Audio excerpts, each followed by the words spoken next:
Good evening. Today we're going to be discussing human geographic systems.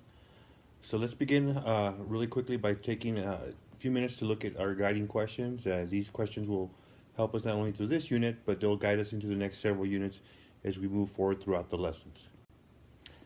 So as we move forward and we begin to look at our guiding questions, let's take a look at these four guiding questions, and then we can see exactly how these guiding questions will help support us as we move forward.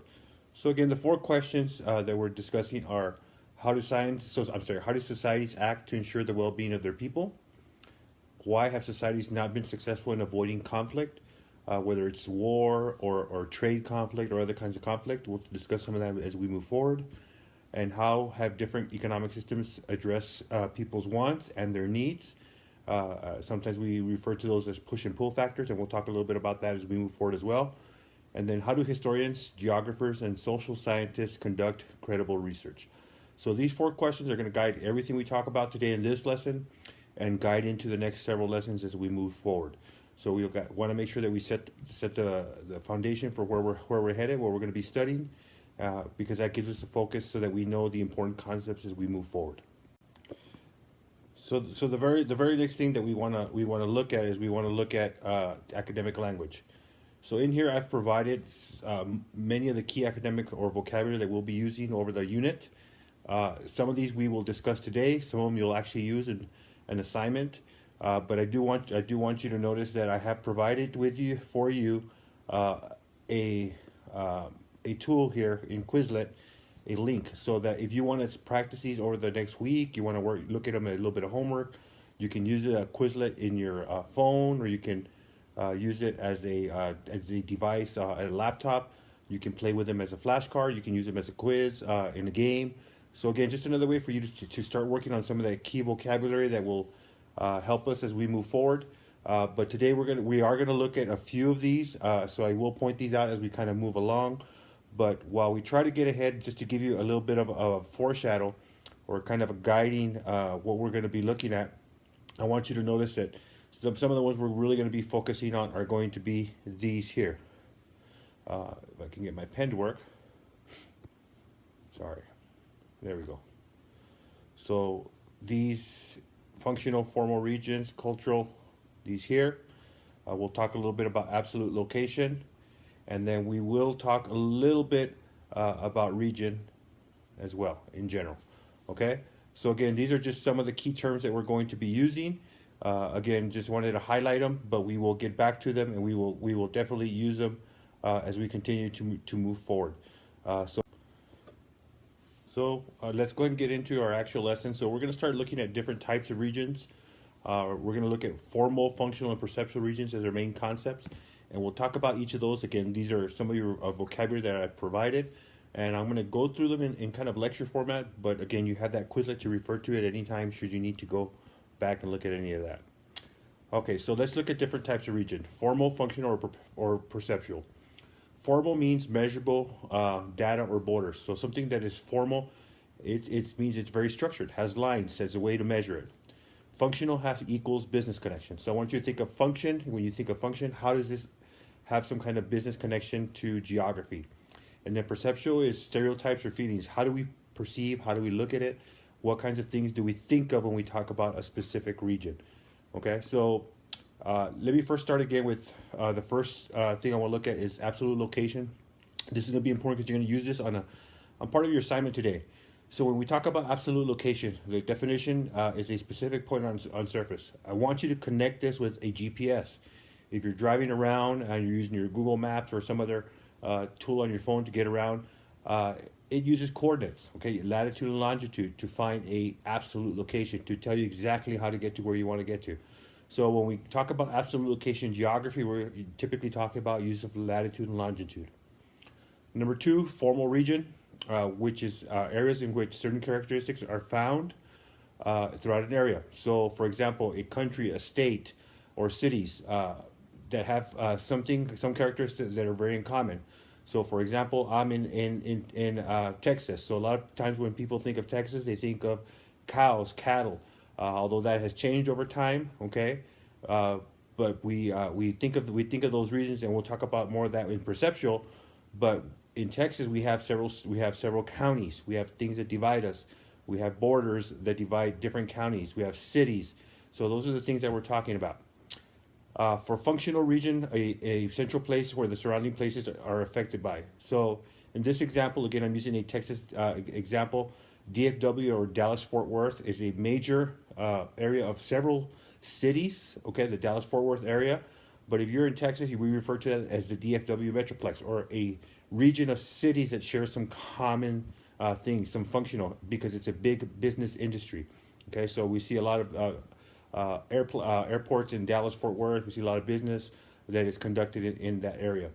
And then the last one is perceptual, are areas defined by people's feelings or attitudes. So sometimes people from the South will refer themselves as from the South. And I'll give you an example when we look at the assignment of how we look at my region here in El Paso, in Texas, okay? So when we look at formal regions, one of the things that we want to look at here with formal regions are areas in which certain characteristics are found throughout the area, okay? So formal regions would be, again, countries, states, cities that share the same laws, government. So for example, if we're looking at a formal region of the United States, all the 50 states of the United States would be a formal region. We share common law and a common government. But we would not be a formal region with Canada, because although they have a similar type of government, it's not the exact same government, not the exact same type of laws. So similar in your area, your country, you're going to have your country government laws, okay? And then you're gonna have states or cities or towns that are formal regions, okay? So using the question here that asked at the bottom in green, would you know if you stepped in or out of Houston, Texas? So how would you know that you're in Houston, okay? If you got off a plane and you didn't know where you were getting off and you walked out, how would you know you're in Houston? So there's typically going to be signs or things that show what makes this the formal region of Houston. Okay, when you get off from the airport, you can see the signs. It'll say Houston, Texas. If you go out and walk on the street, you're going to see street signs. You might see buildings that are familiar that you know that are from the Houston area. Same thing if you're in China, you're going to see some buildings or some of the structures that will give you an idea that where you're at. Okay, if you see cars on the roads on specific countries, they drive on the right side, others drive on the left. So again, those are laws that they share in commonality, which makes them a example of something that you would find in a formal region. Okay, and then so here's the example. Again, using Houston as the example, and I'm using that because it's a big city in Texas. But formal regions, again, a central place and surrounding places affected by it. So again, the Dallas Metroplex, or the Dallas area, Houston is a well-defined place. So you look at the map here on the right, it kind of just gives you an idea. But all these things are named are functional areas. They all kind of work together. They have a function because business comes from Dallas, Houston, Fort Worth. So if you look at this map, it looks like it's one big area known as the Metroplex, which it is. But it's not one city, it's multiple cities. So again, they're a functional region because they have something in common. In this case, it's going to be commerce or business, okay?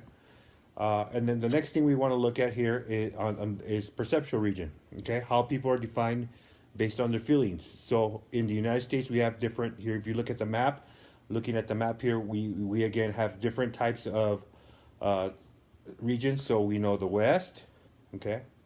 Or we have the South, okay? And then we'll have other areas, the Northeast, and then down in here, it's going to ask about Nebraska, okay, the Midwest, which is what the second bullet is asking, okay? So is Texas in the Midwest? So now we're saying, well, where's Texas? So, of course, Texas is a pretty big state. It's down in here, okay? And again, depending on what part of Texas you're from and what your personal feelings, you might say, well, I might be if I'm up here in the northern part of Texas, close to consider myself a Midwest.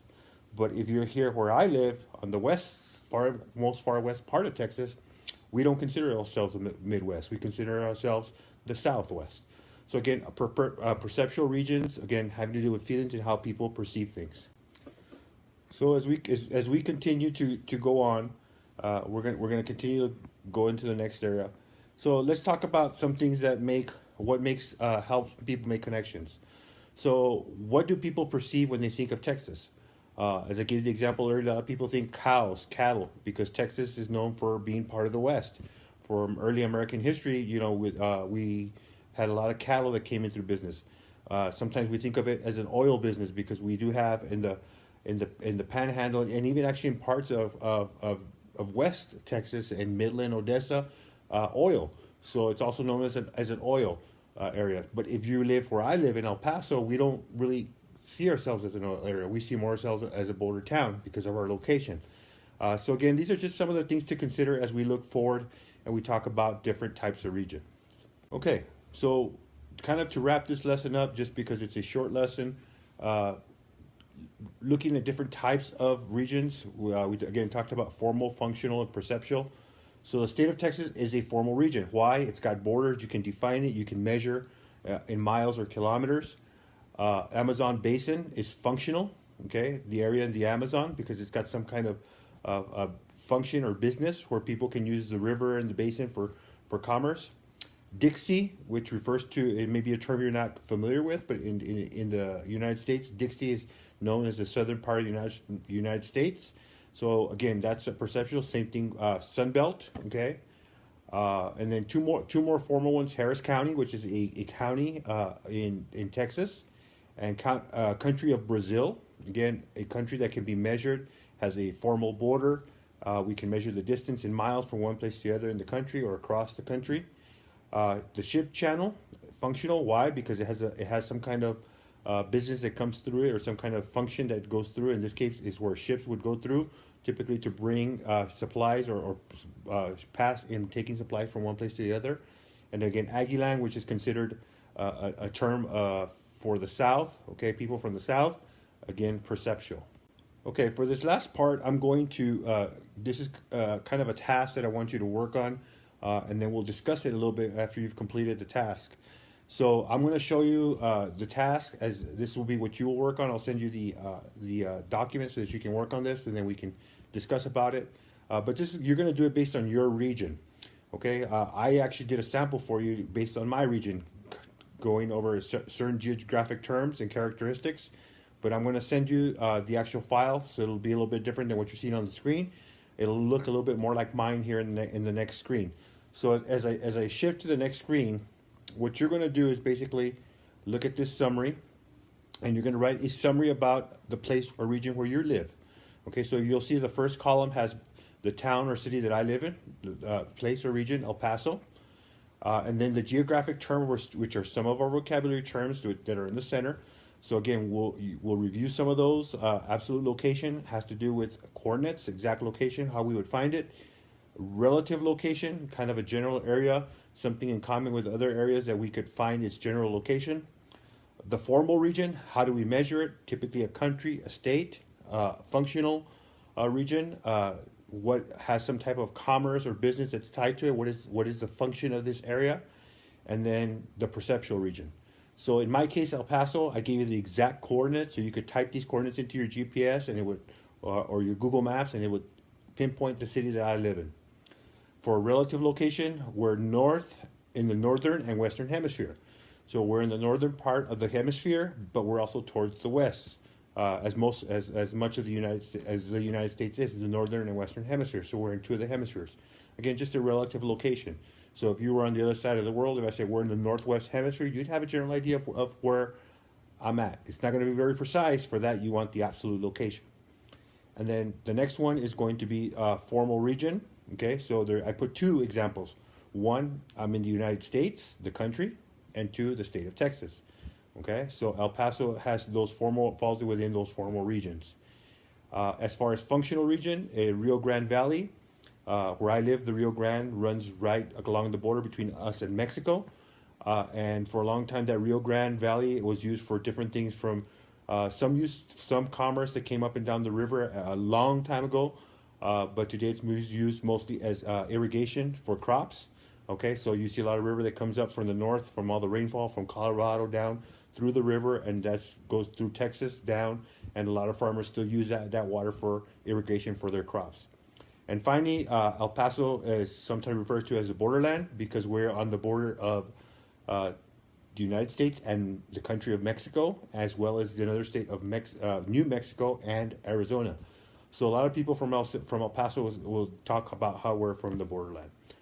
Okay, so I'm going to give you a few minutes so that you can go through and try and do the same thing with your region, and then we'll take a few minutes to come back and discuss, and then we'll see if you have a clear understanding of the key vocabulary and formal, perceptual, and functional regions.